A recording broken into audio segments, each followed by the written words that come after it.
Hi, my name is Stephanie Taylor, and I am doing my final speech. It's a speech of special occasion, and I chose to do my speech on Gramps. How many of you have ever had the opportunity to talk to someone who fought in World War I? How many of you have ever had the opportunity of knowing someone who is older than 100 years old and still going strong? How many of you have ever gotten a chance of getting to know your great-great-grandparents? Many of you may or may not be able to say yes to one, two, or all three of these questions. I can answer yes to all three of them. When I was 12 years old, my family had the special opportunity of having my great-grandpa and his wife come and live with us for the remainder of their life. It was one of the most rewarding experiences that I have ever had, and I was able to share it with a wonderful and inspiring and very influential man. We called him Gramps. I have a picture of him and I would like to show you now. This is Gramps and Aunt Nell, his wife. Notice they are holding hands and just smiling. They are the cutest couple that I have ever seen. I would like you to meet my Gramps through the memories that I have had of him and some of the highlights that have happened throughout his life. Gramps was a man of very short stature, standing only 4 foot 9 inches tall and weighing only 100 pounds. His words of wisdom and his influence that he had on others was too great to ever be measured. Dave Martin Hellwell Sr., or as we called him, Gramps, was born on June 14, 1897 in Ogden, Utah. His birthday is now celebrated on what is called Flag Day. Gramps spent much of his youth in the Paul, Idaho area learning how to farm the land. He returned to Ogden when he married Alice Etta Daniels on January 22, 1920. They raised their 2 children together in Ogden when his wife died in 1965. He then remarried his wife's cousin, Nellie Daniels, in March of 1966 in the Oakland LDS Temple. They resided in Ogden until retirement when they moved to St. George, Utah. In August of 1997, he moved to Payson, Utah to live with my family until he passed away on April 2, 1998. My mother was a granddaughter of Gramps. During Gramps' life, he accomplished many things. He was a very influential person to many people and especially to his posterity. Some of the highlights and memories that I have had of Gramps' life and from his history are the following, and I would like to share them with you. Gramps loved to farm and have a garden. He was always outside, it seemed, whenever we'd come to visit him, planting, digging in the dirt, trimming his bushes, trimming his trees, just trying to beautify his home. Gramps had 2 children. His two children each had 10 children. When he died, he had 19 grandchildren, 88 great-grandchildren, and 25 great-great-grandchildren. That's a lot of great. His posterity still lives on.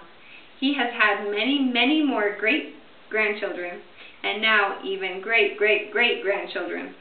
He left a wonderful legacy behind. He was a letter carrier for the post office in Ogden, Utah. He was a veteran of the U.S. Navy and served in World War I. He served 3 missions for the Church of Jesus Christ of Latter-day Saints. He was a scout leader for many years and influenced the life of many young men. He hired the scouts to help build his house in St. George to teach them lessons about hard work and about life. He held many different callings for the LDS Church and enjoyed serving in the St. George Temple with his spouse. He devoted much of his time to the service of the LDS Church and left a great legacy with the church. For his 100th birthday, the only thing he asked from his family was to ride in a hot air balloon. So, of course, how could you deny a 100-year-old man his birthday wish? It was granted. He always remembered his family at Christmas time. Each year he would send them, all of the great-grandchildren and the grandchildren and even the great-great-grandchildren, a brand new $2 bill straight from the bank. and a funny comic to go inside from the family circus.